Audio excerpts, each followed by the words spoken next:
अपने वर्चस्व को अफगान में बचाने के लिए यूएसएसआर ने 1979 में अफगानिस्तान इन्वेजन कर दिया, लेकिन दूसरी तरफ से अमेरिका हर उस ऑर्गेनाइजेशन और ग्रुप को फंड करने के लिए तैयार था जो यूएसएसआर के अगेंस्ट खड़ा हो सके और अफगानिस्तान से सोवियत की जड़ें उखाड़ फेंके। इसी दरमियान अमेरिका ने मुजाहिदीनों एंड रिबेलियस ग्रुप्स को फंडिंग और ट्रेनिंग देनी शुरू कर दी। अफगानिस्तान में आने वाले कल के लिए कांटे बोए जाने लगे।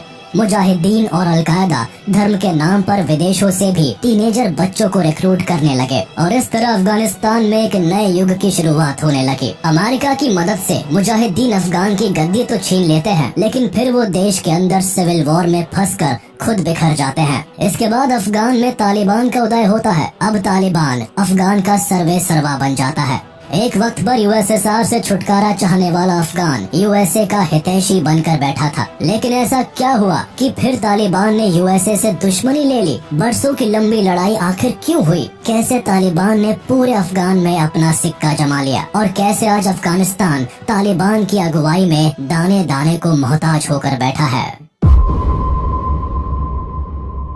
ये कहानी शुरू होती है लेट 1970s से, जब साउथ एशिया में कोल्ड वॉर अपने पीक पर आ गया था और अमेरिका एंड यूएसएसआर अफगानिस्तान पर अपने वर्चस्व को लेकर बहुत अधिक अग्रेसिव हो गए थे। अफगानिस्तान के अंदर यूएसएसआर का बढ़ता इन्फ्लुएंस अमेरिका को रास नहीं आ रहा था। अमेरिका इस बात को अच्छी तरह से जानता था कि अगर यूएसएसआर को नहीं रोका गया तो फ्यूचर में अमेरिका के लिए बड़ा खतरा खड़ा हो सकता है। वहीं दूसरी ओर Korean war and Vietnam war में मिली हार से अमेरिका पॉलिटिकली काफी अफेक्ट हुआ था।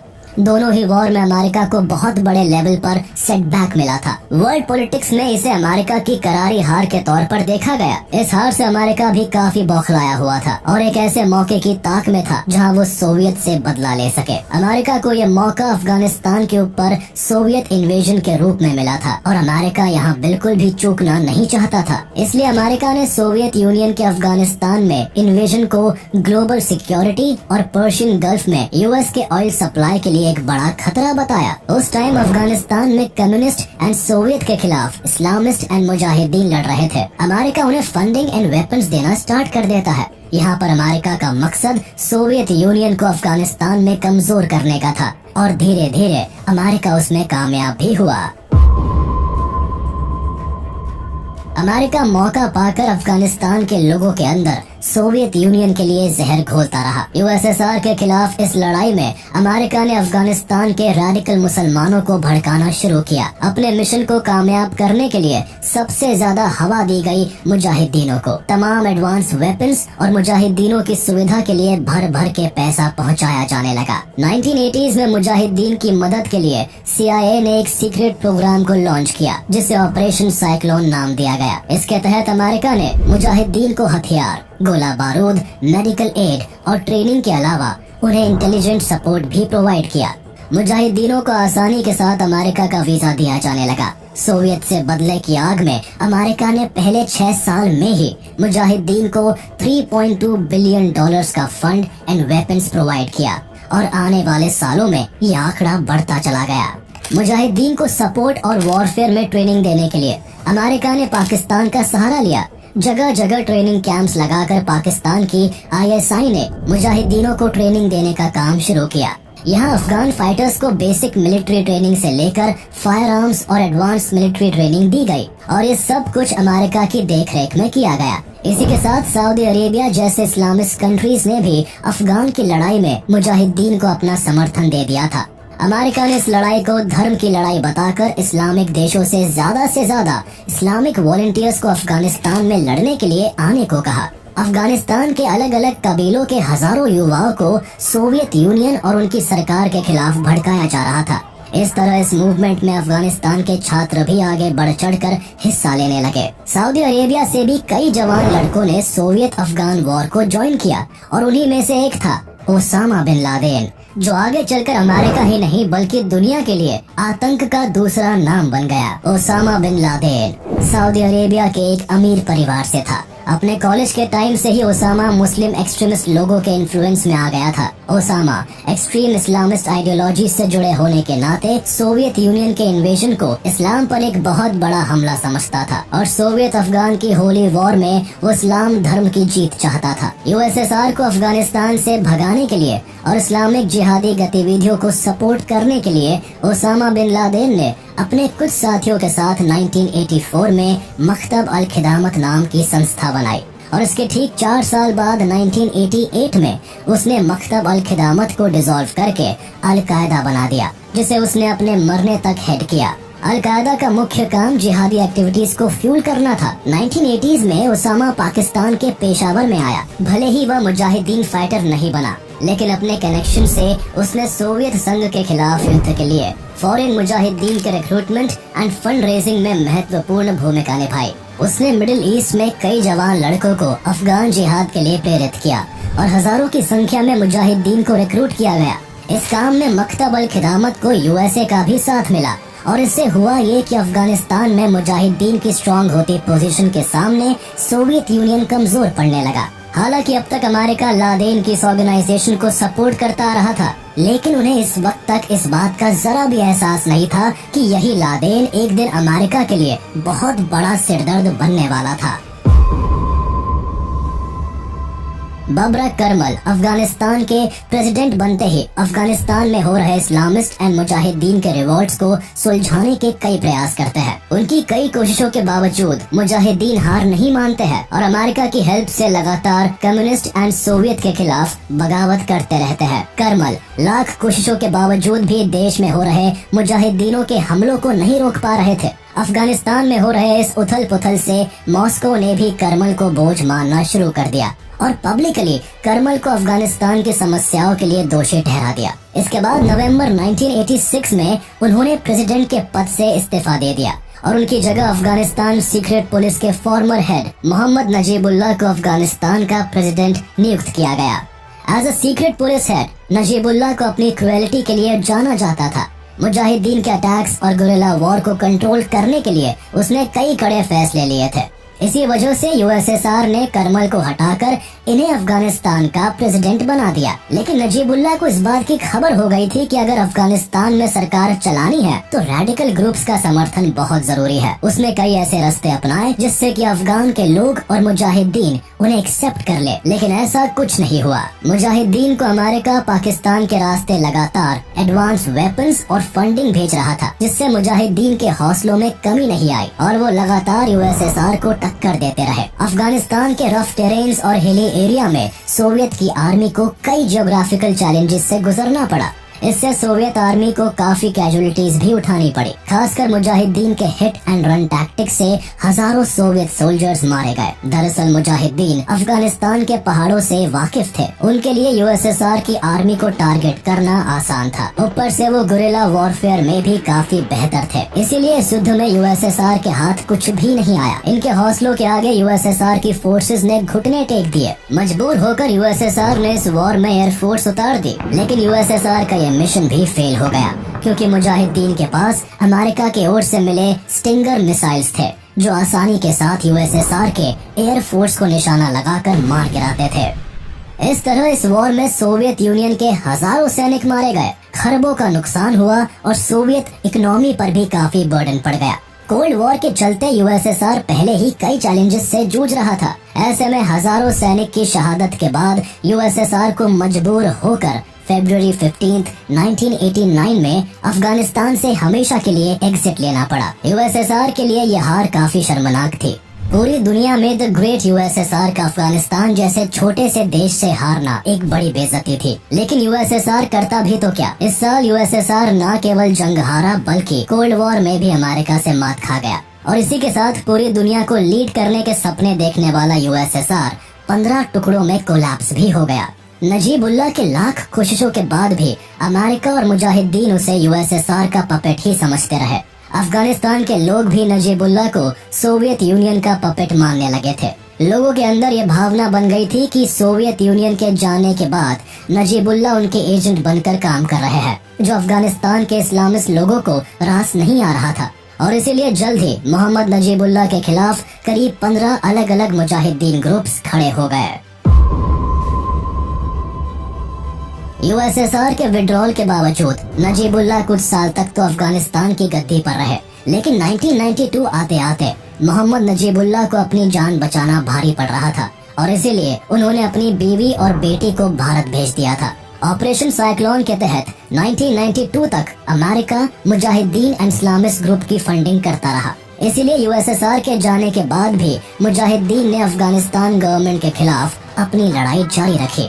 खतरा ज्यादा देखकर नजीबुल्लाह को अपनी कुर्सी छोड़ने का ऐलान करना पड़ा। इसी वक्त नजीबुल्लाह देश से भागते वक्त एयरपोर्ट पर पकड़े जाते हैं। फ्लाइट बोर्डिंग के दौरान उन्हें रोक लिया गया। सिक्योरिटी गार्ड्स ने उन दिनों राष्ट्रपति को देश के बाहर जाने से रोक दिया। इसके बाद अपनी राजधानी में फंसे नजीबुल्लाह ने यूएन ऑफिस के कंपाउंड में शरण ले ली और 1996 तक वही हाउस अरेस्ट में रहे। और इसका नतीजा ये हुआ कि 1992 में मुजाहिदीन अफगान सिविल वॉर जीत गए। नजीबुल्लाह ने गद्दी तो खाली कर दी, लेकिन अब सवाल था कि अफगानिस्तान की सत्ता पर कौन बैठेगा। अब क्योंकि मुजाहिदीन कई सारे ट्राइबल और इस्लामिस्ट ग्रुप को रिप्रेजेंट करता था, इसीलिए इस ग्रुप का कोई एक रिप्रेजेंटेटिव नहीं था। मुजाहिदीनों के कई कबीले बन गए थे और ये सब के सब अफगान पर राज करना चाहते थे। इसी स्थिति में इन लोगों ने एग्जीक्यूटिव ऑफिस और पावर शिफ्ट का रोटेशन तय कर दिया, जिससे कि हर फैक्शन के हेड को अफगान पर रूल करने का मौका मिल सके। इन सब फैक्शंस को 2-2 साल तक राष्ट्रपति बनने का मौका दिया जाना था। इसी दरमियान राष्ट्रपति पद पर रहने के 2 महीने के बाद इंटरिम राष्ट्रपति सेबकतुल्लाह मुजाहिदी ने बुरहानुद्दीन रब्बानी को अफगान की गद्दी सौंप दी। साल 1992 में अफगानिस्तान की सत्ता पर बुरहानुद्दीन रब्बानी को बैठाया गया। हालांकि रब्बानी ने प्रेसिडेंट ऑफिस में अपने 2 साल पूरे करने के बाद भी सत्ता छोड़ने से इनकार कर दिया। सत्ता पाने की होड़ सभी कबीलों के बीच मची थी। ये कबीले अफगानिस्तान पर रूल करने के लिए आपस में ही लड़ने लगे थे। कुछ तो अलग अलग कबीलों पर कब्जा जताने लगे, जिससे अफगानिस्तान के अंदर लूटपाट की घटनाएं आम हो चली। कल तक अफगानिस्तान को यूएसएसआर से आजाद कराने वाले मुजाहिदीन नेताओं के बीच का आपसी कोऑर्डिनेशन खत्म हो जाता है और वे एक दूसरे से लड़ते हुए 4 साल बिता देते हैं। इस दौरान काबुल का अधिकांश भाग बर्बाद हो गया और लगभग 50,000 सिविलियंस मारे गए। और इसी केओस के बीच 1994 में तालिबान का उदय हुआ, जिन्होंने शुरुआत में कंधार पर काबू किया और वहां से अपना शासन चलाते हुए धीरे धीरे पूरे अफगानिस्तान पर अपना कब्जा जमा लिया। शुरुआत के सालों में तालिबान को पूरे अफगानिस्तान के लोगों का सपोर्ट मिला। हालांकि उदय होता ये तालिबान अफगानिस्तान के लिए आगे चलकर अंधेरों का साया लाने वाला था। सितंबर 1994 में साउथ अफगानिस्तान में कंधार सिटी में तालिबान की नींव रखी गई। नवंबर 1994 में तालिबान के कंधार सिटीज को एक छोटी सी फाइट में कब्जा लिया। इसके बाद उन्होंने तुरंत ही वहां पब्लिक लॉ एंड ऑर्डर को दुरुस्त किया। शहरों में सड़कें बनाई जाने लगी और आनन फानन में करप्शन को खत्म किया जाने लगा। इस तरह के डेवलपमेंट्स को देखकर अफगान के दूसरे सिटीज भी तालिबानी ग्रुप में शामिल होने लगे। फरवरी 1995 आते आते तालिबान अफगान के लगभग 15 शहरों पर अपना कब्जा जमा चुका था और इसी छोटे टाइम स्पैन में इनके फाइटर की संख्या लगभग 25,000 पहुंच चुकी थी। इन दिनों पाकिस्तानी इंटेलिजेंस एजेंसी ISI ने भी तालिबान को काफी सपोर्ट पहुंचाया था, जिससे कि तालिबान वहां की गवर्नमेंट को पूरी तरह ओवरथ्रोन करके पाकिस्तान के साथ फेवरेबल कोalition बना सके, जिससे कि अफगान के रास्ते वो सेंट्रल एशिया तक पहुंच सके। हालांकि जल्द ही 1996 में तालिबान ने काबुल पर अपना कंट्रोल जमा लिया। इसी समय 27 सितंबर 1996 को तालिबानियों ने काबुल में UNO के ऑफिस में घुसकर मोहम्मद नजीबुल्लाह की बड़ी बेरहमी से हत्या कर दी, जो 4 साल से तालिबानियों से जान बचाकर UNO ऑफिस में छिपे थे। इनकी लाश को चौराहे पर लटका दिया था। पावर में आने के साथ ही तालिबान ने इस्लामिक एमिरेट्स ऑफ अफगानिस्तान को स्टैब्लिश किया और इसके साथ ही शरिया लॉ को पूरे अफगान में लागू कर दिया। इसके साथ ही अफगानिस्तान में औरतों और बच्चों के अधिकार छीने गए। स्कूल्स, कॉलेजेस बंद होने लगे और मदरसा में एजुकेशन दी जाने लगी। इस वक्त काफी बड़ी आबादी डिस्प्लेस हुई, जिससे कि लॉ एंड ऑर्डर डिग्रेड हो गए। किसी की छोटी छोटी गलतियां हो या शरिया कानून का उल्लंघन, सीधे मौत की सजा दी जाने लगी। औरतों की जिंदगी और भी बदतर हो गई। तालिबानी हेड ओमर के आदेश पर देश में शरिया कानून को लागू करने के लिए तालिबानी नॉर्मल सिटीजन्स को हर तरीके से प्रताड़ित करने लगे।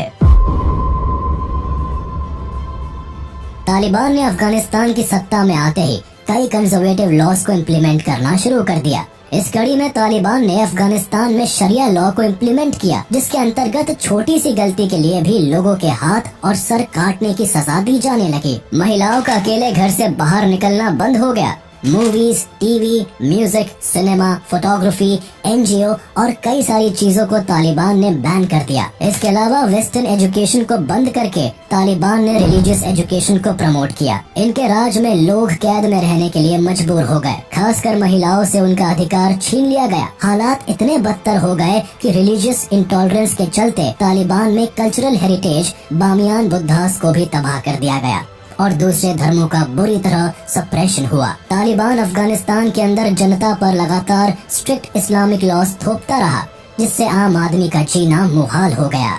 एक तरफ Afghanistan social and political turmoil से गुजर रहा था, वहीं दूसरी ओर अफगानिस्तान के इंफ्रास्ट्रक्चर और इकोनॉमी की हालत और भी खराब होती चली गई। फूड शॉर्टेज, बेसिक नेसेसिटी की कमी के चलते देश में गरीबी और भूखमरी के हालात पैदा होने लगे। जनता चाहकर भी अपने हक के लिए आवाज नहीं उठा सकती थी, इसीलिए लाखों लोग अफगानिस्तान को छोड़कर पाकिस्तान में रेफ्यूजी बनने पर मजबूर हो गए। इसी दौरान मुल्ला उमर अफगानिस्तान में ओसामा बिन लादेन को पनाह देता है और अल-कायदा टेररिस्ट ऑर्गेनाइजेशन को चलाने के लिए अफगानिस्तान ओसामा बिन लादेन का बेस बन जाता है। यहाँ से ओसामा बिन लादेन 11 सितंबर 2001 को अमेरिका के वर्ल्ड ट्रेड सेंटर पर अटैक करता है। इस अटैक में अमेरिका के अंदर हजारों सिविलियंस मारे जाते हैं। 9/11 के नाम से जाना जाने वाले इस अटैक से अमेरिका को एक बड़ा झटका लगता है। ये हमला सुपर पावर अमेरिका की नींव हिला देता है और अमेरिका अफगानिस्तान से तालिबान को खत्म करने की कसम खाता है। यूएसए आतंकवाद को रोकने के लिए मुल्ला उमर से ओसामा बिन लादेन को हैंडओवर करने के लिए कहता है, लेकिन मुल्ला उमर अमेरिका के सामने घुटने टेकने से इनकार कर देता है, जिसके बाद अमेरिका ओसामा बिन लादेन को मारने के लिए और अल-कायदा को पूरी तरह से खत्म करने के लिए अफगानिस्तान पर अटैक कर देता है। 7 अक्टूबर 2001 को अमेरिका अपने नेटो एलाइज के साथ मिलकर अफगानिस्तान पर अटैक करता है और इस ऑपरेशन को एंड्योरिंग फ्रीडम नाम देता है। इस ऑपरेशन का मकसद अफगानिस्तान से अल-कायदा को जड़ से खत्म करने और तालिबान को सत्ता से हटाने का होता है। इसके लिए अमेरिका इनिशियली एयर स्ट्राइक का सहारा लेता है और अल-कायदा और तालिबान के मेजर पार्ट्स को निशाना बनाता है। उसके बाद अमेरिका और उसकी एलाइज कंट्रीज अपनी स्पेशल फोर्सेस को अफगानिस्तान के ग्राउंड पर उतारती है और अल-कायदा और तालिबान के ठिकानों को निशाना बनाती है। कुछ ही हफ्तों में अमेरिका अफगानिस्तान की मेजर सिटी जैसे कंधार और काबुल को अपने कंट्रोल में ले लेता है। इस बीच तालिबान सरकार के मेजर लीडर्स हमले से बचने के लिए कहीं छुप जाते हैं, जिससे अफगानिस्तान का पॉलिटिकल कंट्रोल तो अमेरिका के हाथ लग जाता है, लेकिन ओसामा बिन लादेन अभी भी उनकी पकड़ से बाहर रहता है। तालिबान के खिलाफ अमेरिका के ऑपरेशन से अफगानिस्तान के अंदर अफरा तफरी मची हुई थी। तालिबानी लीडर्स जैसे तैसे जान बचाकर भागते फिर रहे थे। अफगानिस्तान की सत्ता पूरी तरीके से खाली थी। चारों तरफ अनरेस्ट बढ़ता चला जा रहा था, जिसे स्टेबल करने के लिए यूनाइटेड नेशन द्वारा अफगानिस्तान के प्रमुख पॉलिटिकल गुटों को कॉन्फ्रेंस के लिए जर्मनी बुलाया जाता है, जहां अफगानिस्तान की सत्ता हामिद करजाई को सौंप दी जाती है। हामिद करजाई इंटरिम एडमिनिस्ट्रेशन के चेयरमैन के तौर पर अफगानिस्तान की राजनीति को संभालते हैं। हामिद करजाई और अमेरिका की केमिस्ट्री बहुत अच्छी बनती थी, या यूँ कहे अमेरिका की इच्छा से ही हामिद करजाई पावर में आते हैं। इस तरह एक बार फिर अफगानिस्तान के ऊपर अमेरिका का इन्फ्लुएंस पूरी तरह बरकरार हो जाता है। 2004 में फिर से एक नया कॉन्स्टिट्यूशन बनाया जाता है और इलेक्शन बुलाए जाते हैं और इसके सहारे एक डेमोक्रेटिक सरकार को स्टैब्लिश करने की कोशिश की जाती है। लेकिन प्रेसिडेंशियल इलेक्शन में अमेरिका तालिबान को बाहर रखता है और हामिद करजाई अफगानिस्तान के प्रेसिडेंट बनकर उभरते हैं। लेकिन सत्ता में आने के बाद भी अफगानिस्तान की स्थिति में ज्यादा बदलाव नहीं आता है, क्योंकि तालिबान की तरफ से इंसर्जेंसी बरकरार रहती है। साथ ही हामिद करजाई की इकोनॉमिक डेवलपमेंट और इंफ्रास्ट्रक्चर की कोशिशें भी नाकाम होती है, क्योंकि सरकारी सिस्टम ऊपर से लेकर नीचे तक करप्शन में डूबा रहता है। यूएसए का अफगानिस्तान में फोकस ओसामा बिन लादेन और अल-कायदा जरूर होता है, लेकिन तालिबान और यूएसए दोनों अफगानिस्तान में अपने पॉलिटिकल कंट्रोल को स्टैब्लिश करने के लिए लड़ते रहते हैं। अमेरिका तालिबान के खिलाफ अफगान सिक्योरिटी फोर्सेस को फाइनेंशियल असिस्टेंस, मिलिट्री एड और ट्रेनिंग प्रोवाइड करता है। लेकिन इराक में इन्वेजन से जैसे ही अमेरिका का फोकस अफगानिस्तान से शिफ्ट होता है, तभी तालिबान फोकस्ड होकर यूनाइट होना शुरू कर देता है। अब क्योंकि अमेरिका और नेटो एलाइज की आर्मी मेनली सिटीज तक सीमित होती है, इसी का फायदा उठाकर तालिबान अफगानिस्तान के रूरल एरिया को कब्जे में लेता है और वहां अपनी पैरेलल गवर्नमेंट को चलाना शुरू कर देता है। दूसरी तरफ रूरल एरियाज में अमेरिका को भी एक्सट्रीम ज्योग्राफिकल कंडीशंस के चलते तालिबान को हराना मुश्किल होता है। इसके अलावा अमेरिका तालिबान इंसर्जेंसी के खिलाफ जब भी ऑफेंसिव अटैक करता है तो तालिबानी इंसर्जेंट्स पाकिस्तान के बॉर्डर एरिया में जाकर छिप जाते हैं। दोनों देशों के बीच की ये जंग 2006 के बाद से एक्सट्रीम वायलेंस का रूप ले लेती है, जिसमें अमेरिका को हैवी कैजुअलिटीज झेलनी पड़ती है। इस लड़ाई में अमेरिका पानी की तरह पैसा, हथियार और समय वेस्ट करता है, लेकिन फिर भी अमेरिका और नेटो के हजारों सैनिक इस युद्ध की बलि चढ़ जाते हैं। कई सिविलियंस भी मारे जाते हैं और एक तरह से खुद का बनाया तालिबान अब खुद अमेरिका के लिए सिरदर्द बन जाता है। हालांकि अमेरिका ओसामा बिन लादेन के लिए अफगानिस्तान में आया था, लेकिन वह करीब 10 साल के इंतजार के बाद हाथ लगता है। 2 मई 2011 अमेरिका के लिए वह ऐतिहासिक दिन होता है जब पाकिस्तान के अबोटाबाद में घुसकर US army Osama bin Laden को मार गिराती है। टेररिस्ट ओसामा बिन लादेन को मारने के बाद हालांकि अमेरिका का अफगानिस्तान में ऑपरेशन खत्म हो जाता है, लेकिन 2011 के बाद भी यूएस आर्मी अफगानिस्तान से एग्जिट करने के बजाय तालिबान से अपनी लड़ाई जारी रखती है। मगर धीरे धीरे नेटो एलाइज कंट्रीज अपनी आर्मीज को अफगानिस्तान से वापस बुला लेती है। तालिबान की बढ़ती पावर इन्फ्लुएंस में अमेरिका भी समझ जाता है कि तालिबान से युद्ध अब यूएसए के इंटरेस्ट के बाहर है। इसीलिए साल 2014 में ही अमेरिका अफगानिस्तान में अपने डायरेक्ट ऑपरेशंस को बंद कर देता है।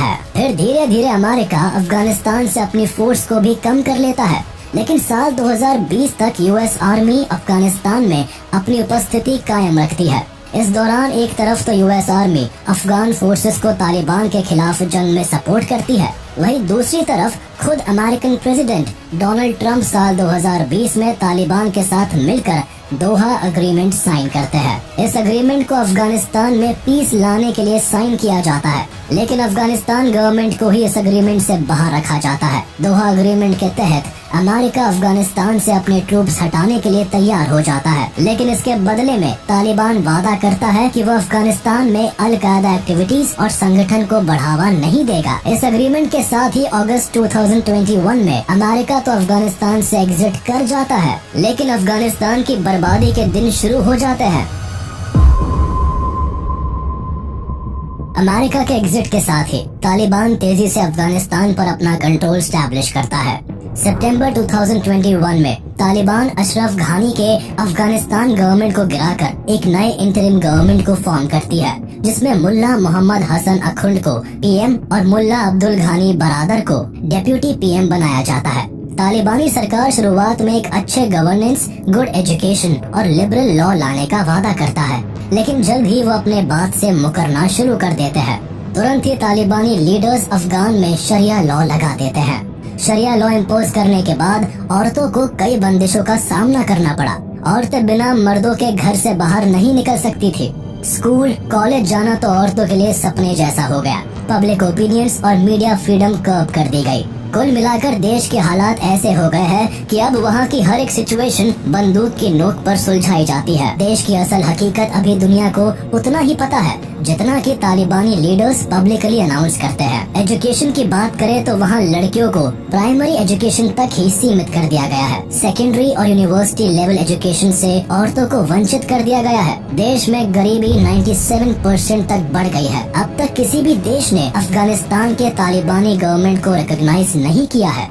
इसी वजह से कोई भी देश बाहर से इन्हें कोई फाइनेंशियल एड नहीं दे रहा है। देश में ह्यूमैनिटेरियन क्राइसिस बढ़ गया है। तालिबानी गवर्नमेंट ने सत्ता कब्जाते ही 33 मेंबर्स की पूरी कैबिनेट डिक्लेयर कर दी थी, लेकिन इनकी इस कैबिनेट का सिलेक्शन पॉलिटिकली या ग्लोबली एक्सपीरियंस देखकर नहीं किया गया है, बल्कि इसमें ज्यादातर पश्तून और हक्कानी जैसे कंटरपत्थी शामिल किए गए हैं, जो सिर्फ शरिया कानून के रखवाले बन बैठे हैं। और इन्हें जनता के भूख प्यास से मतलब नहीं है। तालिबान किसी भी तरह के इंटरनेशनल लॉ को एक्सेप्ट करने से पूरी तरह कतराता है। जुलाई 2022 में तालिबान के हाईएस्ट लीडर हैबतुल्लाह खुंडजादा ने तालिबान के अंदर किसी भी देश के हस्तक्षेप को स्वीकार न करने की हिदायत दे डाली है। एक और जहां अफगानिस्तान के पुराने संबंध खत्म करते हुए तालिबान ने पूरी तरह से वेस्टर्न कंट्रीज से नाता तोड़ लिया है, तो वही दूसरी ओर चाइना और रशिया से धड़ल्ले के साथ ट्रेड कर रहा है। वेस्टर्न कंट्रीज की नाराजगी से मिलियन डॉलर्स का आने वाला फाइनेंशियल एड भी बंद हो गया है, क्योंकि अफगान की तालिबानी सरकार को किसी भी देश ने मान्यता नहीं दी है। ऐसे स्थिति में यूएस ने अफगान को ह्यूमैनिटेरियन कॉज पर मिलने वाले फंड पर रोक लगा दी है। अफगान शुरू से ही एड्स और फंड्स के भरोसे रहा है, और अब जब वेस्टर्न कंट्रीज ने फंड्स फ्रीज कर दिए हैं, तब ऐसी स्थिति में अफगानिस्तान की इकोनॉमिक कंडीशन काफी खस्ता हो गई है। सरकार लोगों को प्रॉपर्ली खाना पीना, एजुकेशन और हेल्थ केयर सिस्टम सही तरीके से नहीं दे पा रही है। अब तालिबान को लगभग 2 साल हो चुके हैं अफगान पर राज करते हुए, लेकिन अब तक वहाँ की सिचुएशन सुधरी नहीं है। फेमाइन जैसी कंडीशंस लगातार बढ़ रही है, और ऐसे में कहना बहुत मुश्किल है कि तालिबान इस देश को चला भी पाएगा या फिर से किसी टेररिस्ट ग्रुप का हिस्सा बनकर दुनिया के लिए एक नया सरदर्द बन जाएगा।